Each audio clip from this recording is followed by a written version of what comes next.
Hello there. Welcome to this episode of Force Ghost Conversations. This is your host, Anthony King, and this week, along with Mrs. Force Ghost Conversations, Elise King, we'll be discussing episodes 10 and 11 from Season 3 of The Bad Batch. I will also be taking a look at the new trailer for the animated show Tales of the Empire. Now, before we get started, I'm inviting you to support Force Ghost Conversations on Patreon. If you're a fan of the podcast and would like to consider pledging your support, there will be a link in the episode description for you to check out the various tiers offered. Also, please be sure to check out our TeePublic store to buy some Force Ghost Conversations merchandise. And without further ado, it's time to gather around the campfire for some Force Ghost Conversations.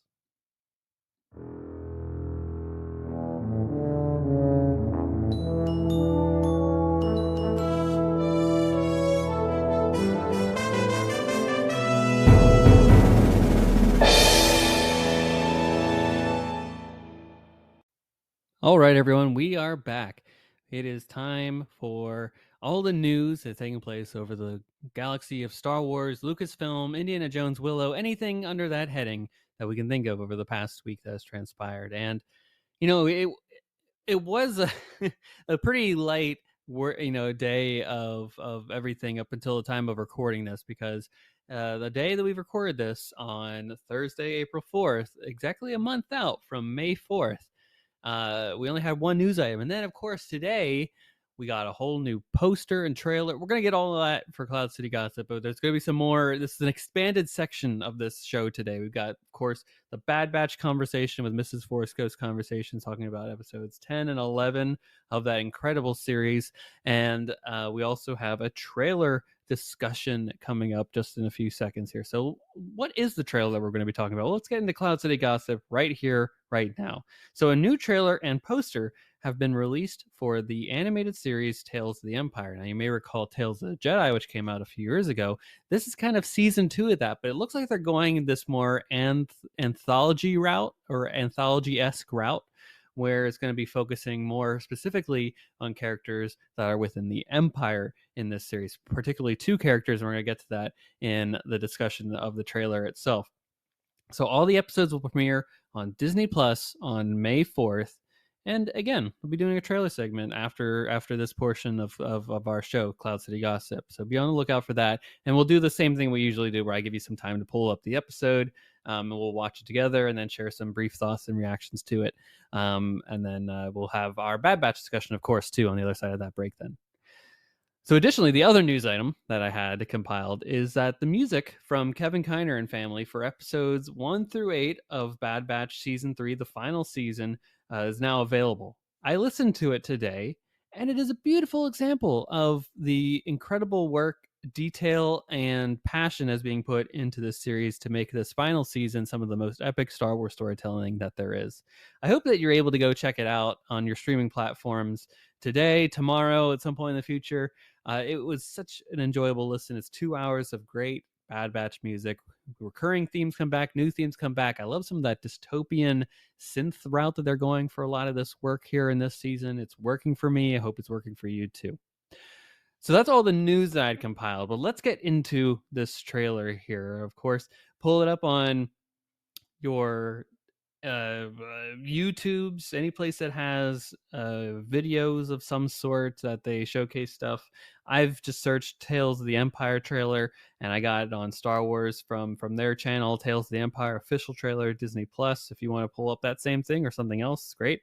So what we're going to do is I'm going to hit play here in just a few seconds. I'm going to react to the trailer live as it's playing. You won't hear the audio, just hear me talking about it as I go through it here. And then we'll just have some conversation about it afterwards. But if you want to pull it up, pause this episode now, pull up the video, and then come back to this point, hit play the same time I do. Or if not, then by all means, we're going to go move forward here then. So in 5 seconds, we're going to start this trailer. So 5, 4, 3, 2, 1. Hit play.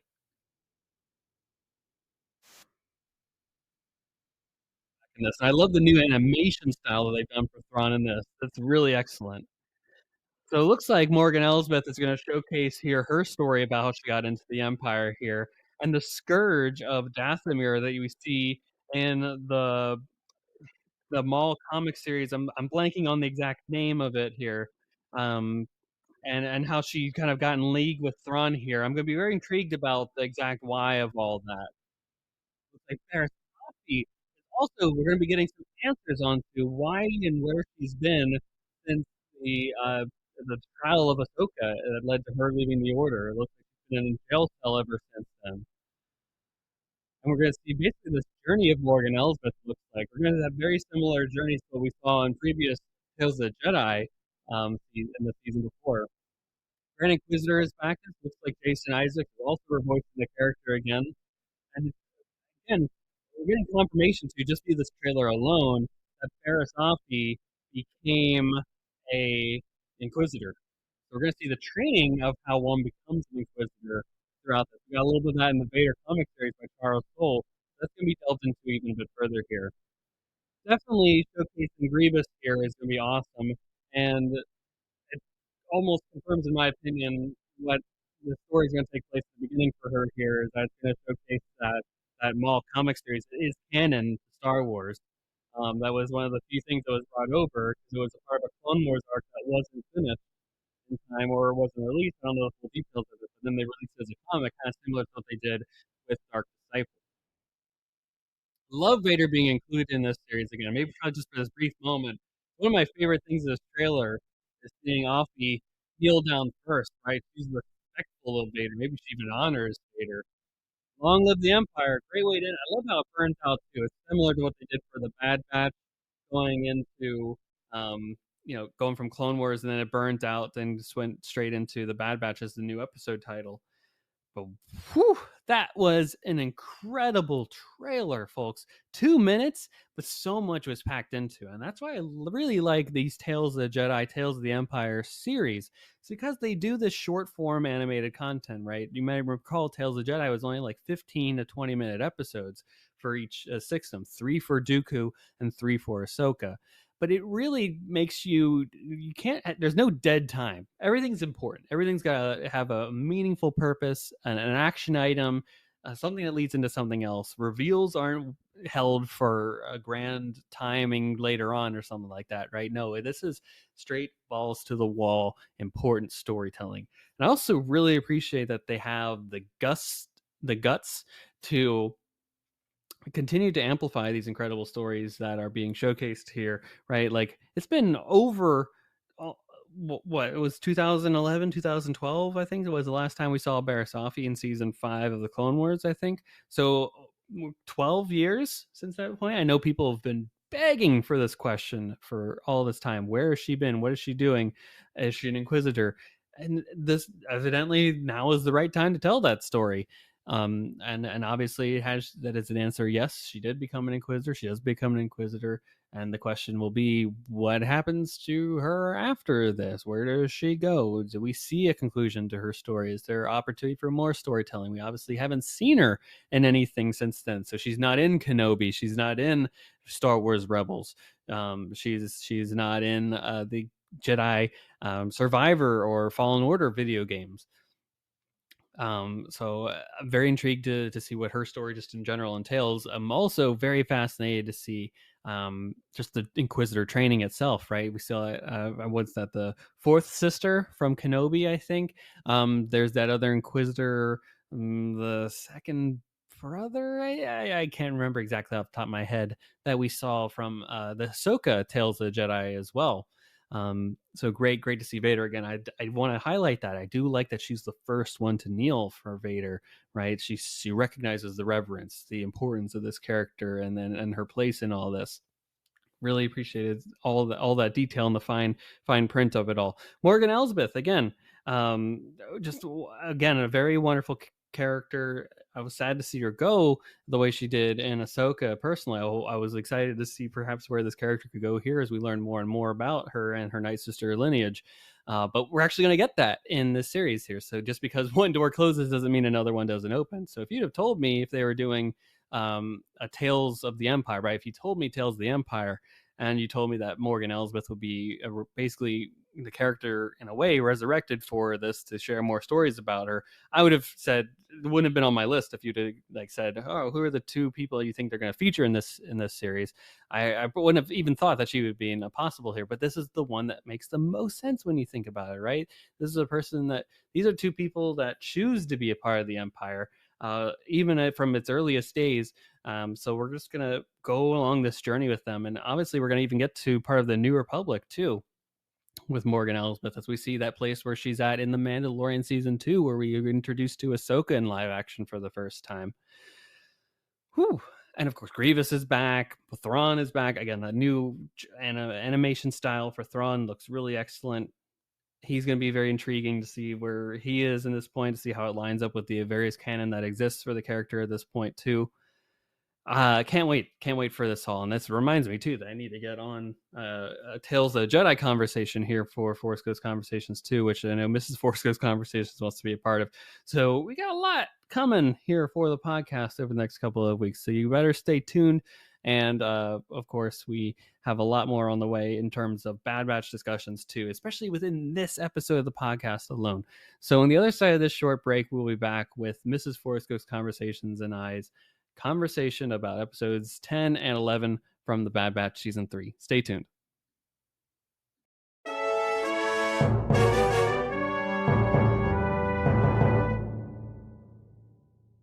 Hey everybody, welcome back to Force Ghost Conversations. Wow, did we have a double dose of Bad Batch goodness, badness, sadness? It's kind of all in there in the same episode. And of course, we have Mrs. Force Ghost Conversations here to break it all down. Elise King, how are you doing today? Doesn't look like you're thrilled to talk about these episodes compared to like the one where the alligators were fighting.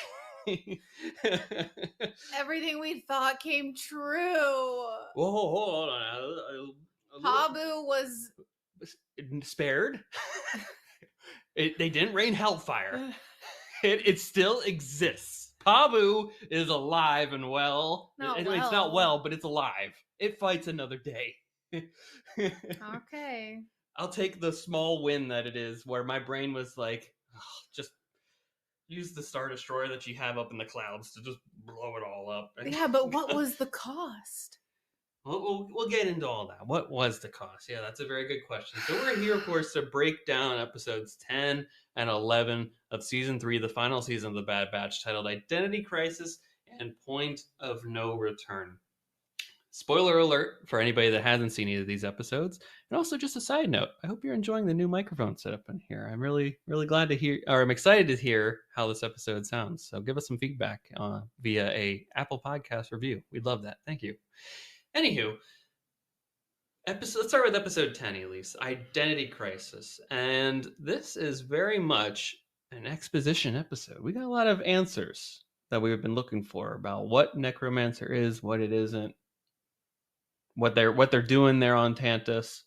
What was your first, after watching the episode, let's just say, what feelings were going on in your brain as you watched everything unfold? Star Wars gets too real sometimes. I mean, it's gotten, like, as storytelling has progressed throughout the years, it's gotten more and more real for, like, an imaginary world. But dang, just, like, having to sit in the reality of the Empire experimenting, kidnapping, and keeping children, just like, I don't even have children, and it just gutted me. Well, you're a human. I am. You're a human. You're allowed to have empathy for other humans. Yeah, but like I think about Revenge of the Sith and Anakin killing those kids, and he was so hot that I was willing to look past and forget.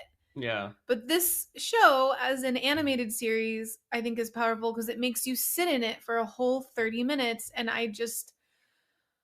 Yes. I was sad. I'm not going to lie. I was just sad the whole time. You see that cute little bunny type alien creature the cuddly... Those freaking creators knew what they were doing. The most cuddly, easily turned into a plush version of a species. so sad. Their parent is on the floor, and I'm just like, "Ugh, they're stunning kids and then putting them in solitary confinement." I was just Mm-hmm. like, I'm uncomfortable. I'm sad. This is not an escape from daily life. This is hard to watch. Yeah. So Yeah. it means it was good at what it wanted to do. Yeah. So for the exposition part of this whole thing, Emerie Carr kind of volunteers or voluntold herself to become the new chief scientist in How much did you think you were going to see in those pods? Those like a lot. I a thought I was going to lot. see a lot of what I didn't see in this episode. I heard you hold your breath a I couple was like, we're times. going to see something. And then it's like, oh, it's just a room full of kids. I was like, no, it's a room full of I thought we were going to kids. see like mini Snokes walking around. Just like, what am I doing? Oh my gosh. I thought we'd just see like the worst of like scientific experiments just coming to We existence. did. No, I mean we saw the worst of what humanity is, but not like the actual like byproduct of Not the science, right? monster. We didn't see the monster; we saw the monster at work, Yeah, okay. which is the Yeah. Empire, which is terrifying in a different sect. But this, I was expecting them to open up the many gates to then see not just force sensitive kids in there with high midichlorian counts.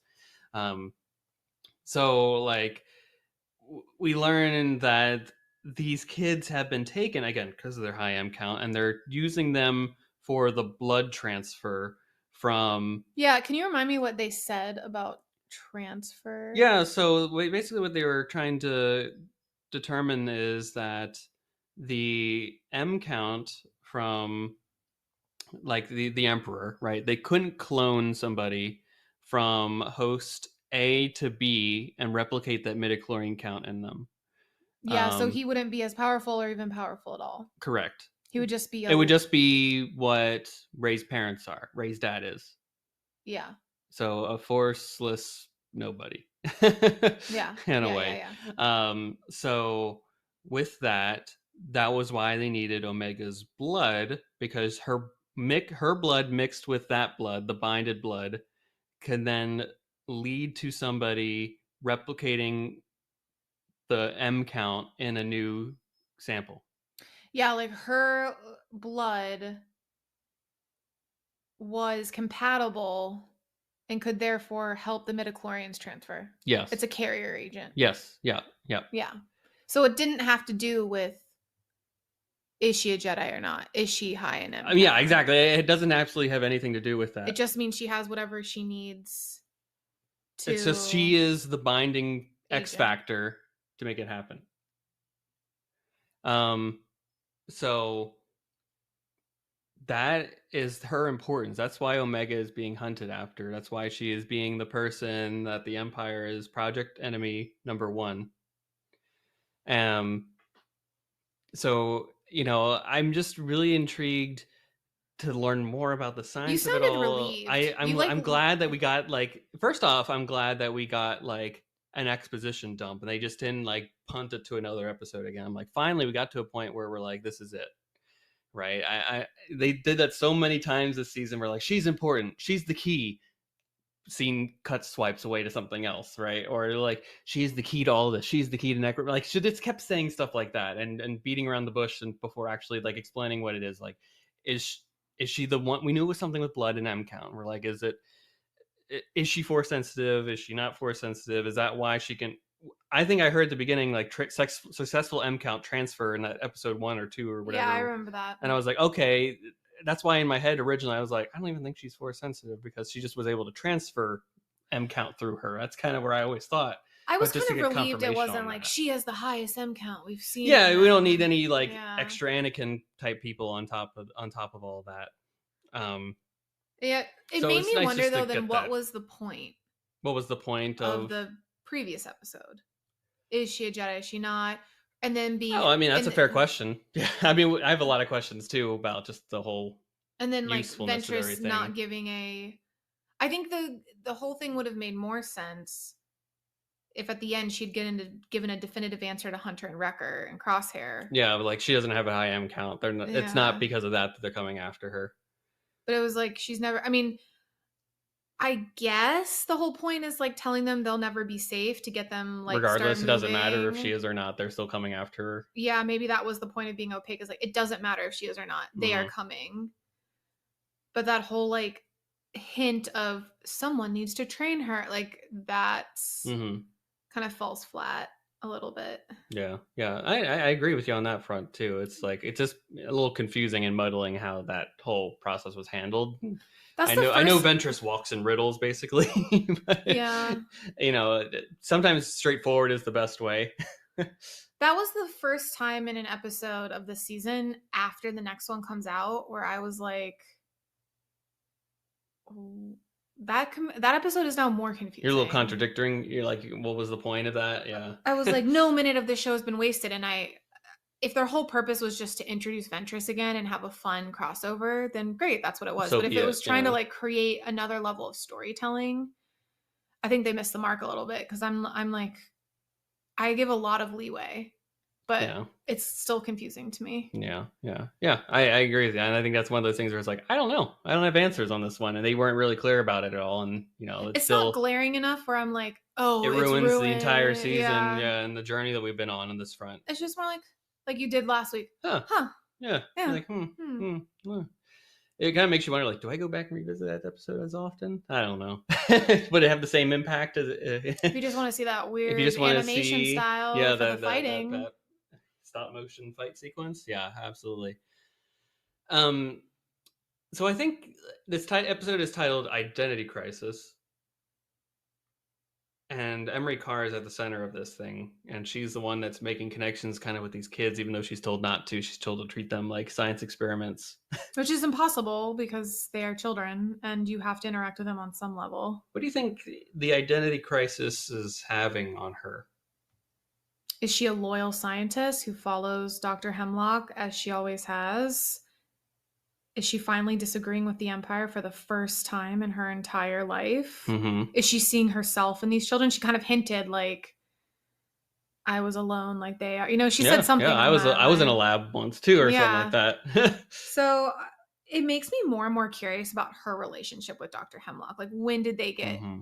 because it seems like they've been together a Mm-hmm. long time. Mm-hmm. And the fact that he doesn't hesitate to give her the lab Yeah, yeah. speaks to a level of trust, or at least control, he thinks he I has think he over definitely has her. control. I don't know if anything is trust in the Empire. No trust No, at no, all. it's control. But yeah, so I think it's like her questioning her role in the Empire, disagreeing for the first time, seeing herself in a way that's not a scientist, but a human. So I don't know. There's a few things. Did you have anything specific? Well, yes, ending all that. I think this is setting up. We're going to get to part two here, no point of no return, in a little bit. To spoil that ending a while, Omega is going to Tantus with no Help on the help at all. way. There's no comm link. There's no tracking. Right? They don't know where Tantus is exactly. They, uh, it's hidden out there in the vast universe. There's no way to find her. Doesn't matter how. I mean, time's of the essence now. They don't have months like they did before trying to track her and Crosshair down like they did. Um, this is this the foundation of her Helping Omega. helping out Yes, Omega. 100%. I think that's exactly where they're It's a going with crack in the this. armor. Yep, this is them setting that up, whether intentionally or unintentionally, probably intentionally, to then lead to her betrayal of the Empire. Because it's not just seeing kids, it's going to be soon actually seeing herself. Seeing herself again in the situation, and Yeah. who knows what, like, she had a bit more control back in the day, once upon a time, over the treatment of Omega, right? When they didn't know how important she was, and she was just a pawn to keep Nalase in check. Yeah. Now they realize that she is, like, literally the top scientific experiment of the time that this existed. And she's the key to unlocking secrets unknown. I know. I think Omega did the Like, choice who that she knows thought what she's was, gonna do. Yeah. yeah. It was interesting because I was like, Omega did the choice that made the most sense Mm-hmm. and also helped the most people. And she can't be in charge of the Empire's actions. But I also was like, having a clone of Palpatine is the worst evil here. Yep. It's But happening. It's gonna happen. she's helping that along. Yeah. But it's just what it is. She doesn't know what she's She's a using pawn in a for. system like all the other clones. Yeah. So yeah, I agree. I mean, it's the chink in the armor. It's how she's gonna. Mm-hmm. At least the clones are gonna. I think she's gonna get a message out at least. Yeah. Or Yeah. Very least, something. whatever Crosshair got out too, right? Something Yeah. to that degree. I know we're gonna talk about the episode, but that scene, I just thought of the next episode, and I was like, that's gonna be a hard conversation. Mm-hmm. Mm-hmm. Well, we'll get there in a little bit because I still have some thoughts on this episode I want to run by you. Cad Bane return. We got a little bit of Cad Bane in this episode. I know anyone who's like, oh, he's a bad guy, but he's a cool, good bad. You know, like he's a good bad guy. Yeah, no, yeah. he's just he straddles the line. Some would say, like, no, he doesn't. He doesn't straddle any line. He This man is kidnaps paid. children. He's paid. Yeah, he kidnaps children. He does not have moral boundaries. He does what he does. Yeah, we like bad guys sometimes. Yeah, we like. I didn't like him this episode. The cool factor really decreased for me when he tried to kidnap Omega before too. Like he's not above any of this stuff. No, so but yeah, you love Cad Bane. Love Cad Bane, and I will say I had to in the time that we've watched this episode, I've had to actually like do some internal thinking and processing about this episode. And what I mean by that is it's so interesting that concurrently this project is so secretive, right? That we saw the Tarkin conversation. Tarkin's like, what are you doing with all this money? And you're asking for more resources? What are you? Oh we my don't gosh, even know. I wanted to bring that up. Thank you for reminding me. I can't believe Tarkin doesn't know what this is. Yeah, Tarkin's out of the know on this matter. And he knows everything. He knows Stardust. He knows what Thrawn's doing. He knows all these different projects. Like he's literally under Vader. He's number 3 right there. And you gotta ask questions. Is Vader? And that's where I'm gonna get to in a second here. But yeah. That blew my mind that like Yeah, Tarkin, who literally like I imagine that man falls asleep reading budget.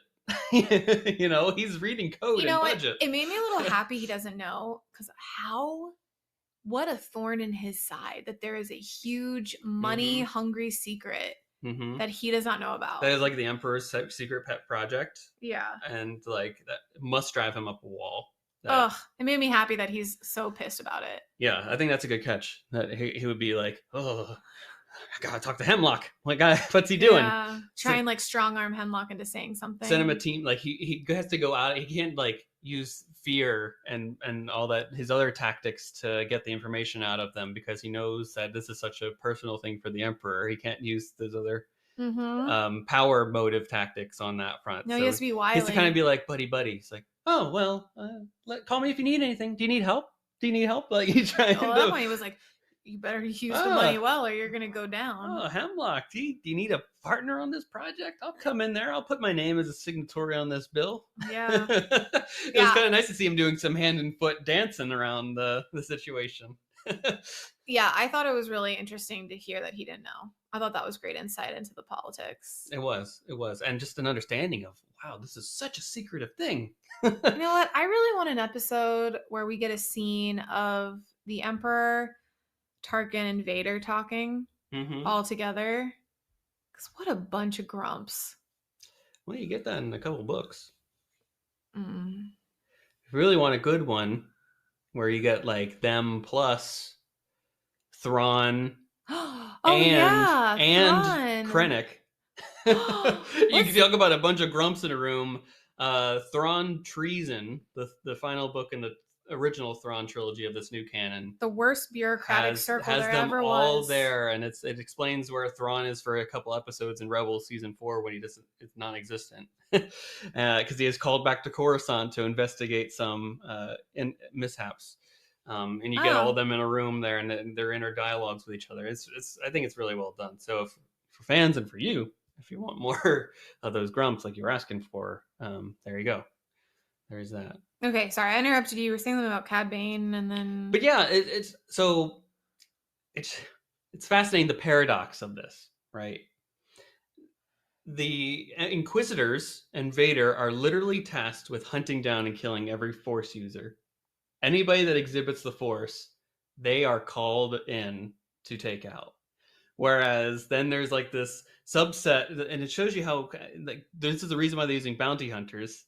It's because Hemlock can then pay them discreetly. They don't talk about it with anybody else. They capture those kids before an Inquisitor gets there, and then they shove them in this tank where they're locked away under lock and key in this secret Yeah. planet. Like this is happening concurrently. So for the paradox of Palpatine to be like, kill every threat to the Empire, every Force user is a threat to the Empire that isn't using the dark side, or isn't a part of our inner circle of Inquisitors and Vader, right? If I don't approve of this line, they're bad, but I need some of them to ensure my lineage, Yeah. so I live forever. Like this internal turmoil, I can just imagine as Chief Palpatine to be like, must kill them all, but also must live forever.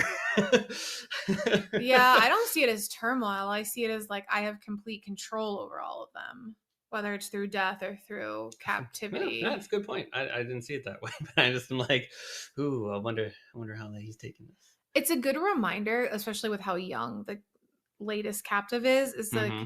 the Force is all about balance, meaning like, okay, we're getting Rey's story, we're getting Kylo Ren's story, we're getting all these people, but like there are a lot of Force users Yeah, out there. yeah.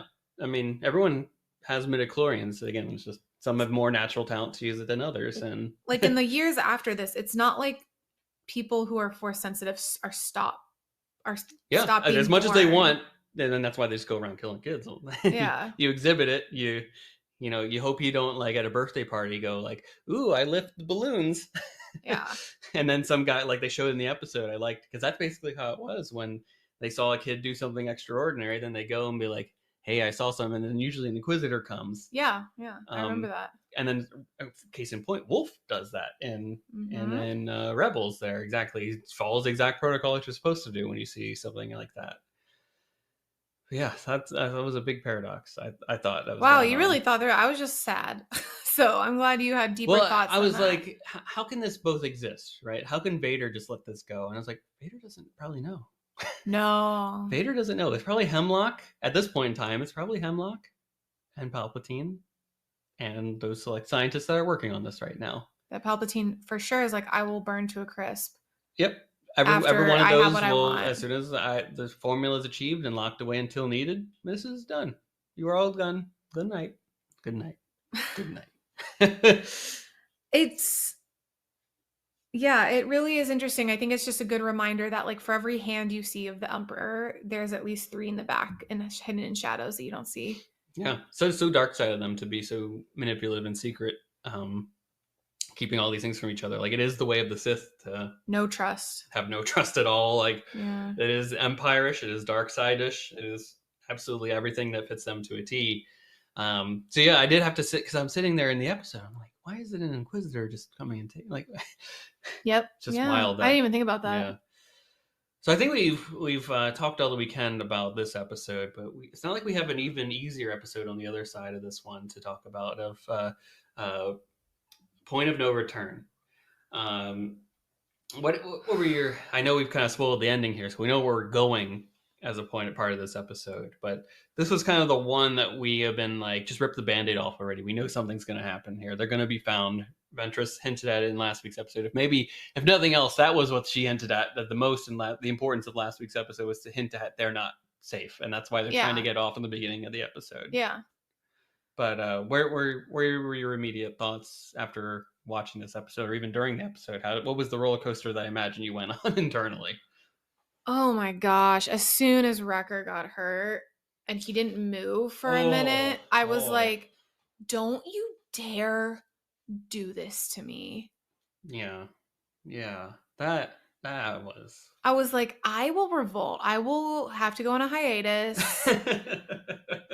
I will need rest, recovery, all that. And so that was a roller coaster moment. I waited for AZ to be like, he's Yeah, okay. he's just in a coma. No, he was just He's unconscious. unconscious. Not in a Coma coma. like No, shh. coma-esque. Shh. He's fine. He's just gonna wake up in a couple hours. He's gonna wake up in a couple hours. So The biggest headache ever. that was a bummer. Another emotional low was Omega giving Tex glasses and Lula to the Mm-hmm, island mm-hmm. for safekeeping. just emotional gut punch. I was like, oh, she's growing up. She doesn't feel the need for it anymore. For Mm-hmm. Lula. Oh, Tech. Like the last time he was happy, it was on this Mm-hmm. island. Like, Mm-hmm. oh, and then the third emotional low was I could just imagine the inner turmoil Crosshair had letting her go and then not miss and then missing the ship Yeah. because he was too late. Mm-hmm. And just like that emotional devastation because he obviously really cares for her. Yeah. And like I know it's what she wanted, but as like a caretaker, I can imagine that was just so heartbreaking. And then he didn't do it and he already feels like a failure. Mm-hmm. Yeah, he was already doubting himself to begin with, and then just to add that on top of it, like And it wasn't even because he missed, it was just because he was fighting and he got circumstance that too late. he got all the guys that were he didn't miss them, right? No. I will say I didn't. I'm glad that what my like you know how sometimes in your brain you start to autocorrect like the episode, like you Yeah. start imagining where it's going two Yeah. steps from where I don't know why we do that. Maybe just to protect ourselves to like make Yeah. it For any what's less easier. coming.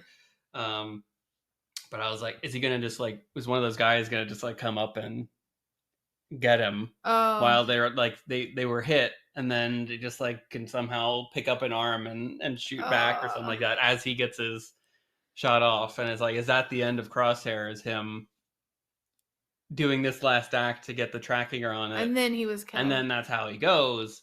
But Oh. in a way I'm glad that that wasn't, obviously I'm glad that wasn't the case because I want both of them to be alive, but I was like, oh please don't do this to me. I was thinking like that conversation between Hunter and Crosshair. I don't know if they're gonna put it on on screen, but that would be an ugly conversation. That would be it's Hunter very possible next week. losing it. Yeah, yeah. I gotta say that Shadow Droid was not Shadow Droid, but that Shadow Trooper, the CX2, the one that we think might be Tech. You know, I was thinking about it more and more, and his voice and his like build really seems like Crosshair to me. I know Mm-hmm. there's like a voice Mm-hmm. modifier, but there's still the tone is still like very much Crosshair in my mind. For the Shadow Trooper, Yeah. So I was like, is yeah, he a Crosshair clone? Like some and in a way too, it's just mimicking what Crosshair could have been, yeah, right? This it's the deviant shadow shadow for self. the It's the Empire. shadow Yeah. self. So I was like, his voice is sounding more and more like Crosshair. I don't know Well, I'm why. gonna tell you, to our tech theory, someone really went deep in this about it and why it is him. Who? I don't remember who, so I can't credit the person on Twitter, but they went on like a long thread as to Okay. why. Did they convince you? Well, look, it's hidden details that are there, Like what? like him. So they find the coordinates via Fee's ship, right? That's how they connect it, Yeah. and just like he does, like just some looks, like it's almost like his brain is like instinctively being like, "Ooh, Fee." When did Like, he? No, he was looking at her so he didn't get caught. yeah, but he does some like double backs. I would have to rewatch So it. yeah, on a rewatch, maybe it was one of those things where just like it connects in there, um, and there's just some other things too of like knowing on Pabu where to go and stuff like that, and just like knowing the scenery I without like actually knowing being the. there and the terrain and all that. Yeah. Oh, I took that because he like when they pulled up the map from Fee, they had like multiple locations marked, and he picked the one that was closest. Well, maybe some in the back of the head was like, I kind of have a faint memory they couldn't get out. Yeah, I don't know. That's wild. Anywho, they keep lingering on this character, so who Yeah, knows? I Maybe he's the not last. important. He's kind of a part of the thing. He's either someone who comes back from the dead, he's gonna kill someone important, or he's both. Yeah, equal. Yeah. But he's ruthless in this episode. Let's just say, like, it's kids show, right? Again, we say that all the time, but this man literally sees. He assumes that Hunter is compromising. He doesn't actually see that Hunter is, but he sees a ship going haywire in Yeah. Mayday, and Kills the instead he just pilot. takes out the pilot. He's like, collateral damage. They can't use the ship if they can't fly it. Mm-hmm. And maybe he dies too in the process. Maybe it's a 2-for-1, but they ain't getting off this planet. I'm destroying the docks. I'll destroy every means of way that they can get out. And that's the only way Omega was going to be captured is if Hunter was out, Wrecker was out, And Crosshair is neutralized. and Crosshair was neutralized. Yep. So it was really the Empire striking back and succeeding. Yeah. But thank goodness, like the whole Yes, village yes. didn't The village wasn't burn, like murdered. left to dust and ruin. Like we saw some Yeah. people being evicted from their homes, and the terror and torture they were put under. But thankfully, no one was like there weren't just like mobbing squads, just like It taking wasn't taking Andor. out people. Yeah, exactly. In Andor, this would have been a different This would have been instance. death. Period. Well, I mean, I was just thinking of like we've seen a couple times them just like raining hellfire from the Star Destroyer Hmm. on a Well, as soon planet, as and the I Star thought I Destroyer saw the one came, above, and I thought, yep, there it is, I it's was like, we've happening. been waiting for this for 2 Rip the seasons. bandit off. Good night, AZ. Goodbye, my Oh my friend. gosh. Stop showing him to remind me he's there, and then only to use that to I effectively take know. him They out. had self restraint. I mean, who knows what happens after Omega's captured, but and if they like keep it occupied or leave it. But Hmm. yeah. What do you think of her choice? I mean, it was the right one to make. I mean, what were they gonna do? Keep How are they? Yeah, I was like, how are they going to get off? How are they gonna get off the planet if they destroy everyone here? That puts Pabu at more of a risk, right? Yeah. Then they're definitely coming back with more and just obliterating it to dust after they get Omega. Like it's an endless cycle. Unfortunately, now that they've been caught, and we've talked on this show and especially this season about the journey of Omega. And we talked about this from the last episode and this episode already, where it's like, is she force sensitive? Is she not force sensitive? It doesn't really matter at this point. Doesn't Again, matter. She's freaking we know brave. the importance that she is, but this we talk about like the purpose of this podcast is to have deep discussions about the themes of Star Wars.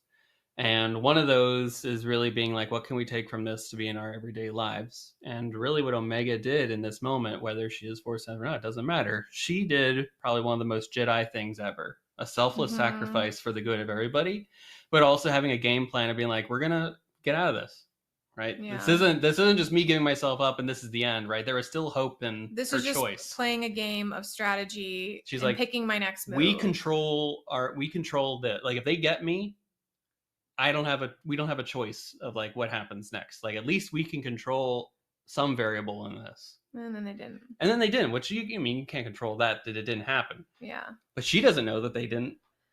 I know, which is like heartbreaking too, because she's like waiting you for the know. cavalry to arrive. So who knows what happens next? But I did like the choice and what that means of under it is being a Jedi. It's being a Jedi without actually having the Force, or being a Jedi and knowing what to do with the Force. It's understanding the situation, understanding your resources, knowing what you can and can't do, being realistic about those options, and it's just being brave and courageous, but being decisive and making a decision right there in the moment with the information you're presented with. And for a person, I don't know exactly how old Meg is at this point, 13, 14, 15, who knows. Um, this is a great lesson to everybody that if Omega can make this choice, we can all be selfless in our choices, and they choosing this, analyzing the situation around us is something we can all take from and learn from it. And that's inspiring in a way. This is an inspiring story, if you ask me. Being brave under the face of almost absolute uncertainty and darkness, And still being brave. and still being brave and seeing a light and being like, no, we can do this. Yeah. There is a way out. This isn't the end. This isn't it. Yeah. And I can save everybody too. It's like the ultimate win-win without it actually being a win in the end, because we know what happens. But she doesn't. So that's where I go with it. Well, I can't really say anything beyond that. Is it a yes and on your front? Yes. The only thing I was gonna say in terms of like in my brain, I'm manifesting that they all get out of this and they like go do something. Ideally for me, they would not choose the brave option and they would all go like hide somewhere. Mm-hmm. But I think to me, this was a good, like, if they do get Omega back, this is like a good reminder to Hunter and the rest that like they are never safe. Yeah. Yeah. And I don't They know where the got story goes from that. complacent, they got, and then it took someone else reminding them that, it was easy to find them. So I'm wondering like how that memory and how this experience will shape their choices at the end of the 8th Yeah. season, because I think it definitely will. Settling down isn't maybe an option for them Yeah. like they thought it was. And maybe that is their choice to, I don't know, Rex. It says, join what I'm doing here. Yeah, I don't know. I'm just so curious, but yeah, she was so brave. Mm-hmm. I'm very sad for Crosshair that he lost her. I'm sad for Omega that he lost her. I'm just so relieved Wrecker's not dead. Yes, very much on that front too. Like, And when you see him just like limp, you're yeah, hard to. my gosh. You were like our teddy bear, but also protector, and also Mm-hmm. like if he's okay, it's Yeah, you take not out the muscle. bad. That's the hardest part. Yeah. So, I mean, we're in the end game now. Yeah, that's we've got 4 episodes left. We're all downhill from here. You got 2 hours left of Bad Batch. If they're all half-hour episodes. Meow. Well, now I'm upset Meow. for putting it that way. You don't know what happens next. Yeah. Maybe it's a nice bow on it, and you're like, "Oh, that's great. Thank you, Star Wars. Thank you." You come back on this pod, and you're like, "Thank you. I am satisfied. I'm healed. I am satisfied. Thank you guys for that. We're good. We're good.